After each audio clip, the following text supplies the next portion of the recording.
एक बार महाराजा कृष्णचंद्र के दरबार में एक अजनबी आया और घोषणा की कि वह एक विद्वान है और कई भाषाएं जानता है। महाराजा को विद्वानों से विशेष लगाव था और उन्होंने तुरंत उसे मंत्री नियुक्त कर दिया। जैसे जैसे दिन बीतते गए, यह स्पष्ट हो गया कि अजनबी वास्तव में बहुत बुद्धिमान और बहुभाषी है। वह अंग्रेजी, फ्रेंच, स्पेनिश और जर्मन भाषाएं धारा प्रवाह बोल सकता था और उसके पहनावे या बातचीत से उसकी राष्ट्रीयता का अनुमान लगाना मुश्किल था। उसकी समस्त चालढाल बहुत ही वैश्विक थी। दरबार के सभी लोग उसकी उत्पत्ति के बारे में जानने के लिए बहुत उत्सुक थे।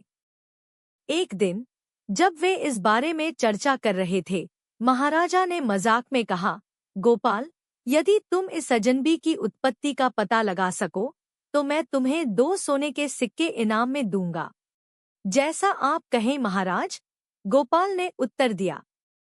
2 दिन में मैं आपको उस अजनबी की जन्मभूमि के बारे में बता दूंगा, गोपाल ने आत्मविश्वास से कहा। गोपाल अजनबी की उत्पत्ति का पता लगाने के लिए निकल पड़ा। उसे पता चला कि अजनबी अगले दिन दरबार में आएगा। गोपाल राजा के महल के द्वार पर पहुंचा और एक स्तंभ के पीछे छिप गया। जल्द ही अजनबी महल के द्वार पर आया और जैसे ही वह महल में प्रवेश करने वाला था, गोपाल अपने छिपने के स्थान से बाहर आया और अजनबी की ओर दौड़ा, टकराकर उसे जमीन पर गिरा दिया। अजनबी को गिरने से काफी चोट लगी और उसने गुस्से में गोपाल को गाली दी, क्या तुम अंधे हो? तुम्हें दिखता नहीं कहाँ जा रहे हो?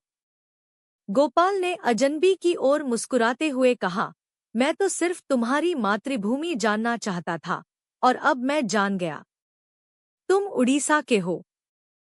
कठिन समय में इंसान अपनी मातृभाषा में ही बोलता है। फिर वह महल के अंदर गया और घोषणा की, महाराज, अजनबी उड़ीसा के राज्य से है। इसके बाद उसने बताया कि कैसे उसने सच्चाई का पता लगाया। महाराजा गोपाल की त्वरित बुद्धिमानी से बहुत गर्व महसूस किया और उसे वादे के अनुसार सोने के सिक्के इनाम में दिए।